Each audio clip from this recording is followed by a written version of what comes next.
Hey guys, whoa, what a night in boxing tonight. So we're going to be talking a little bit about each of the fights tonight, and what a great card it was. We got to see Abner Mares have a little tune-up fight of his before he goes and fights Leo Santa Cruz. We got to see Leo Santa Cruz have a tune-up of his own after those hard fights with Frampton. Both of them fought guys that were, overmatched a little bit. They were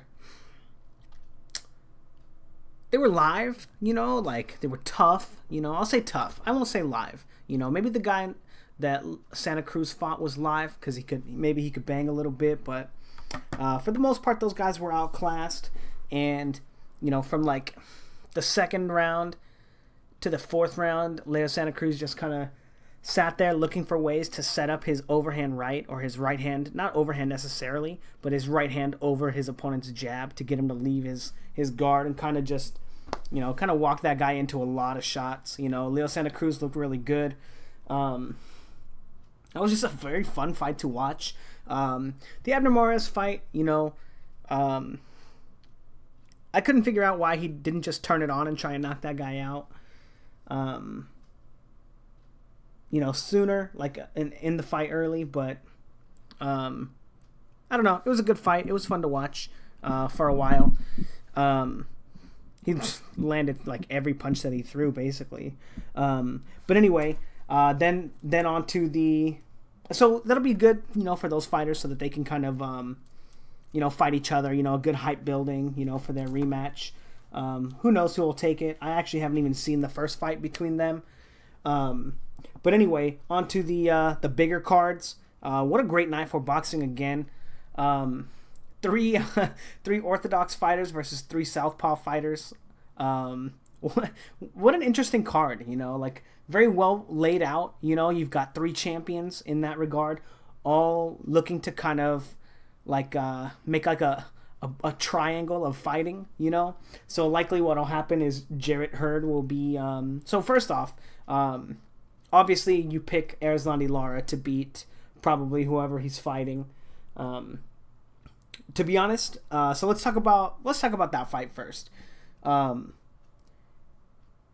It was way better than I thought it was going to be. I thought it was funny at the end of the fight how Lara was like, I don't study boxing. I just, look at the flow of the fight and take it from there. Bullshit, you fucking liar. Like, you looked better in this fight than you've looked in, like, any other fight ever. I've never seen him use probes nearly as effectively as he had in this fight. And he had some beautiful boxing, some beautiful probes in there. There was a very obvious one where he was setting up to get his opponent to counter the lead right hand, right, to counter his jab. And then he would crack him with the straight left. But there were some really nice ones where he would throw a 1-2 probing, and then the guy would like move his head to get out of the way, and then he would catch him with the right hook instead. Oh man, to be honest, when I first saw that fight, that it was going to be on that card, I was like, number one, why is it last? That straight up just doesn't make any sense to me. I thought the Charlo fight should have been last, as it was very likely going to be the best contest. The interesting thing was that not interesting, I guess. I was just hoping, I didn't even know who he was fighting, but whoever it was, I was hoping that he would just kind of knock Lara out so that we could kind of end that whole, like, Lara's one of the best at 154. In my opinion, before this, he's never really looked that great. Like, he always looks great, right? He always does what he does really well, but this is the first fight that I've ever seen him really turn it on and move forward and use probes and, really set his punches up, not just rely on speed or timing. And he looked really good. I was really impressed. I liked the way that he went about it. Now, real quick, I want to talk about that too. If you watch the telecast with Paulie Malignaggi, he was talking a lot about the probes and how he was getting his opponent out of position.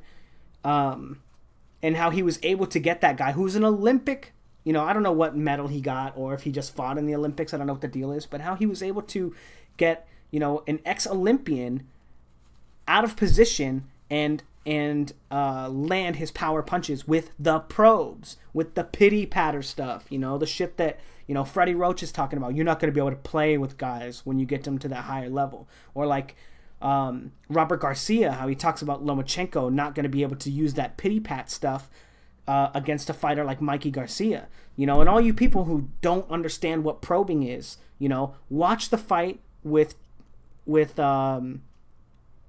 whatever that guy's name was, Terrell and Lara, and listen to it with Paulie Malignaggi's commentary. He talks about it. He does a pretty good job of telling you, oh, this probe is doing this, you know, and setting them up, you know, looking for the openings. But more importantly, something that Paulie didn't talk about is that it stopped the other guy from controlling the distance between them. And that doesn't mean, like, controlling the distance also, by the way, it does not mean maintaining distance between you.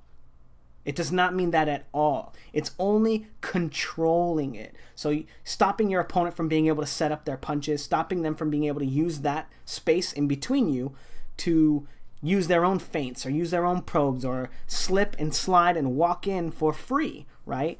The probe, when you're controlling the distance between you, you stop your opponent from being able to do that, and you also stop them from I can't articulate it at the moment, but set up their punches against you, right? You make them, that's what it is, you make them commit to movements to get around your lead hand, right? So you're taking away their ability to feint you because you have control of that space. If they just walk into that space, right, they're going to have to commit to it. They're not going to be able to feint you with head movement or whatever to get around your probe, because not only are you not committing to it, but then they're just going to walk into the probe anyway, and that's going to be a landed punch, right? A jab, right? So they have to find other ways to get around it. That's why also, if you watch this fight really closely, you see there's a lot of, in the early rounds, that guy was contesting the control of the distance. He fought really well too. His opponent, Lara's opponent, I don't know what his name is. God, please, you guys, in the comments section, don't tell me I'm unprofessional or I'm disrespecting you because I don't know the guy's name. Who cares? You know who it is. You watched the fight, probably. Jesus. Anyway, he fought really well. He did a good job of trying to contest Lara's lead hand. You know, he got warned for stiff arming a little bit, right? Because he wasn't bringing it back as much as he probably should. But to be honest, I don't have a problem with stiff arming. Like, I don't think that it's a problem in boxing. You know, controlling your opponent is fine. And he was doing the best that he could. And I thought that even though I don't know if he actually won very many rounds, maybe the second round. You know, I guess one of the guys on Showtime gave him the second round, or PBC. Are they the same now? I don't know. But anyway, I thought he did a really good job, even though Lara was able to basically take complete control of this distance between them and land his shots. And the way that that's going to work out, that's exactly what Lomachenko is going to be doing to Rigondeaux. And that's one of the problems, you know, and I'm only going to talk about this for a little bit, right? I'll get into it a little bit more later in the breakdown when we talk about Charlo and Lubin. But it's really important that you are able to control the distance between you and your opponent so that they can't set up their shots.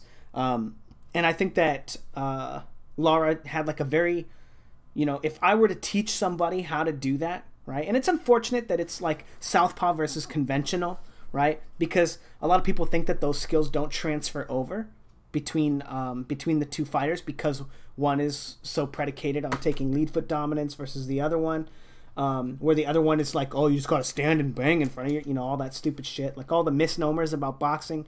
But those skills are completely transferable, and that's, if I were to teach someone boxing, and like I would make them watch that fight. To be honest, like I was never really a fan of Erzandi Lara. Like I was like back in the day, like way when he first burst on the scene, I was like, oh man, but he just, you know, he never quite got there for me, you know. And I think after tonight, I'm kind of becoming a fan all over again. So I'm really happy for him. I thought it was a good fight. I didn't get to see the last two rounds.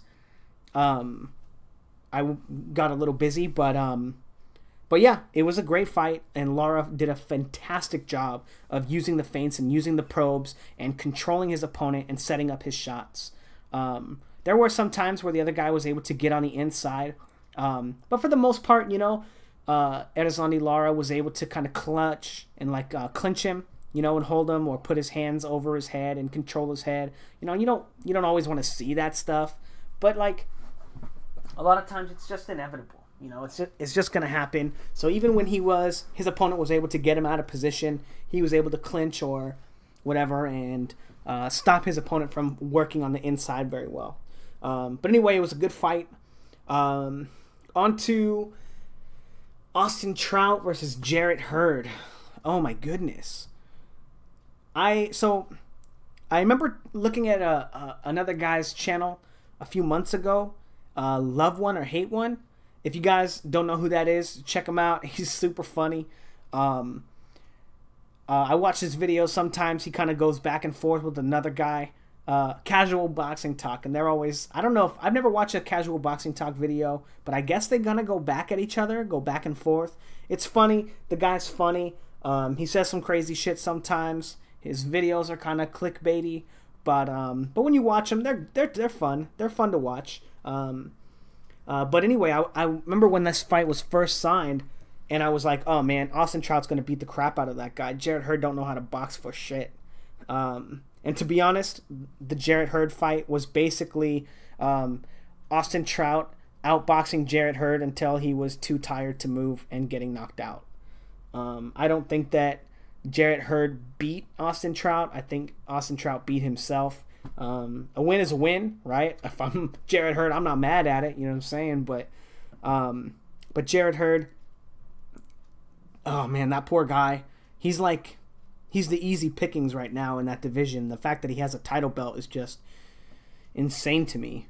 And that just goes to show you, it's not easy to become a champion, right? I'm not going to diminish his success or the fact that he's worked so hard, right? But you can see the kind of skill level. When people talk about that guy's a world champion, how can you say that about him? Look at Jarrett Hurd, he's a world champion too. How good did he look tonight? Getting the shit, the only difference between this was I'm not going to say this was Kell Brook and Errol Spence, right? Neither one of those guys were at either of those guys' levels, right? But just like Kell Brook was able to land at will against Errol Spence before his eye got jacked up, at will, he just didn't have the power to finish Spence or knock Spence down. Austin Trout didn't have the power to knock him down or hurt him, and that really played a part in the fight. Other than that, he was able to land basically any punch he wanted. Jarrett Hurd had no defense. He didn't see the punches coming, and a lot of that was to Austin Trout.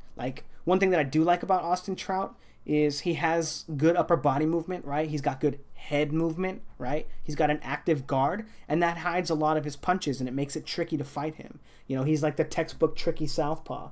And if I would have realized, as soon as they said it on the telecast that he had a 17-month layoff, I was just like, oh man, dude, is this boy about to get the shit kicked out of him?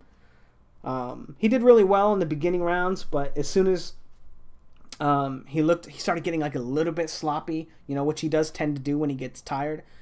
Just like the telecast said, the fight was all over. It was, the writing was on the wall. Everyone knew, I think everyone who was watching the fight knew that he wasn't going to be able to keep it up for 12 rounds. So I think at some point he should have just kind of gone for broke, and tried to knock Jarrett Hurd out, no matter how much of a fruitless endeavor it was. And this is one of the reasons why in my opinion, Klitschko versus Joshua was one of the greatest heavyweight fights of all time. That fight was so back and forth for so long, and then Klitschko, Joshua started tiring. Klitschko took over the fight. In my opinion, he was just way ahead on the cards. And then in whatever round it was, the 10th round, Joshua had just been saving energy, working really lightly. And then all of a sudden in the 10th round, he was just like, fuck it, I got to go for it or I'm going to lose. And he was able to get the knockout. He conserved enough energy in those other rounds that he was able to kind of give it one go, and he got the knockout, I thought it was a little bit premature of a stoppage, right? But that's not what we're here to debate. but that's what I think that once you know you can't beat somebody, you know, you have to look for an opening. You only have to make it count one time. Even if you don't think you could ever do that in a fight again, it doesn't matter. You only have to do it this one time. And if Austin Trout had, like, you know, given up a couple of rounds and just moved and clinched and held and, you know, maybe held enough that he lost a point, you know, just to gain some energy, and then in one round just go all out, he would have had a better chance of winning than just continuing to try to box until the 12 rounds come up, you know. But again, that's something that's like insanely hard to do, and, you know, props to Jarrett Hurd for, you know, eating those shots and kind of taking him out. And although I don't think that Jarrett Hurd necessarily has like a bright future in boxing, his style is fun to watch. You know, I enjoyed watching the fight, although I felt for Austin Trout, who is obviously a better fighter, just, you know, way less conditioning, and you know, for some reason, like they call it composure, right? But Jarrett Hurd held on to his technique much longer than Austin Trout, and that's been probably one of the biggest deficiencies in his whole boxing career, is his how he kind of just falls apart. You know, even his technique gets really crappy for some reason. Anyway, it was a good fight. It was fun to watch. Congratulations to Jarrett Hurd. He's going to make a pretty good paycheck attempting to unify the titles. And also, congrats to him for calling out Erislandy Lara instead of wanting to fight Charlo. It's really interesting. I mean, I guess like after Charlo showing that first round knockout of Lubin, which we'll talk about in a second, you're kind of like, oh yeah, I don't want to fight that guy. That guy can actually punch now. And notice that's 4 knockouts in a row since teaming up with Spence's trainer. I can't remember his name. Derek James. My boy in the comment section of my last video told me, I forgot his name, but he reminded me it's Derek James. I think that's what it is. But anyway, yeah, to want to fight him versus someone who's, to want to fight, I guess that makes sense, you know, like you said, 3 southpaws in a row, fight the southpaw, you know, and I think that's a good strategy. I think that Austin Trout fought him exactly like Lara could fight him, and Austin Trout was dominating the early rounds. And there's no way that Erislandy Lara tires and falls apart like Trout did. So, in my opinion, there's just no way he wins that fight, not in a million years. So maybe no matter who he fights, anyone would be a better fight for him than fighting Erislandy Lara. But props to him for calling him out. Now onto what I considered the main event, Charlo versus Lubin. You know, I called Lubin a little green before the fight, and I still think he's a little green. I think that he fought the first round well, you know, like pretty decent, but I don't think he was aware of what Charlo was setting him up for. I don't think he realized it at all, and he kind of just fell into it. And just what a spectacular knockout, dude. Did you see him get hit? Like, seriously, when he got hit like that, I was like, there's no way that was a punch. That must have been a headbutt or something, because nobody reacts like that to a punch. But it just looked like he almost killed him, you know? Like, the guy was just, oh, man. He just crumpled. But anyway, talking about the fight, the first round was really interesting. And like I said, like in the pre-fight build-up, I thought that Charlo was going to make Lubin look a little more green than he was. Like, I think Lubin is still a green fighter, but I thought that all the training that he had done with Spence, all of the sparring, and he sparred with Erislandy Lara, that was going to make Lubin look a little worse than he actually is. So I don't think that Lubin's a bad fighter. I think he came out really well. He started using the probes and trying to set up his shots. I don't know if he landed any punches, but I liked where he was going at the beginning of the fight. But he got set up for something. He got set up for that ducking the left hand.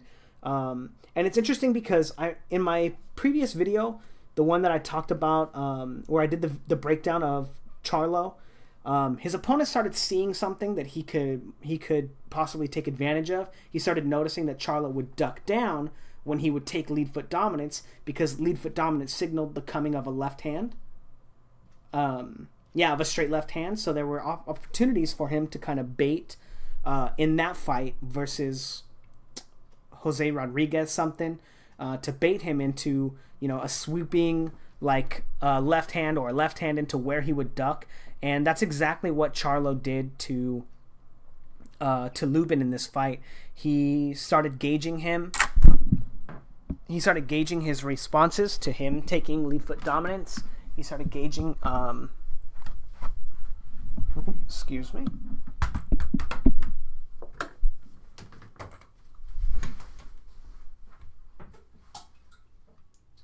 He started gauging his. Excuse me, 1 second. Let me blow my nose real quick.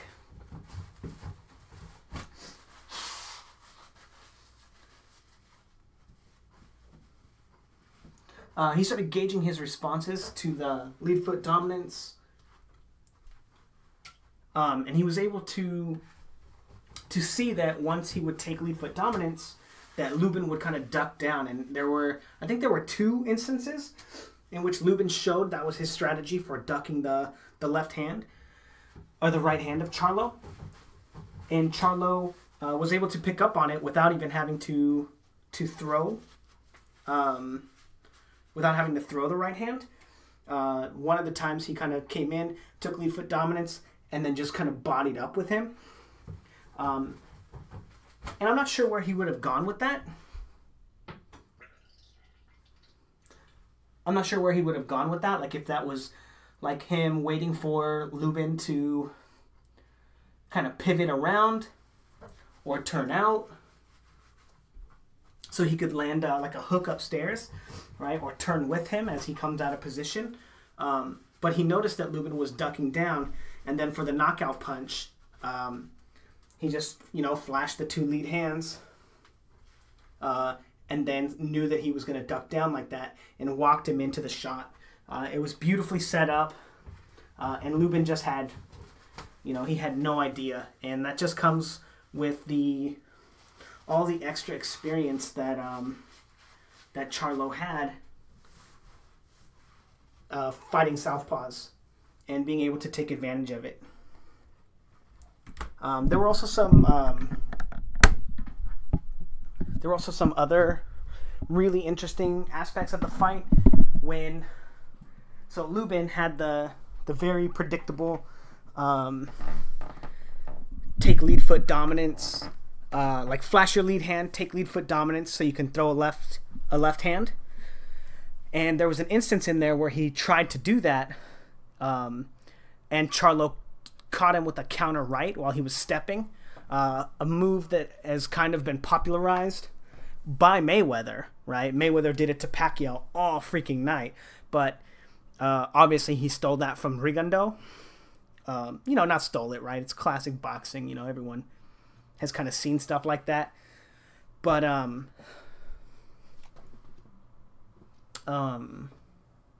yeah, Charlo just looked way too prepared for Erickson Lubin. And like I said, he was going to make Lubin look a little more green than he is. I think that Lubin is a decent fighter.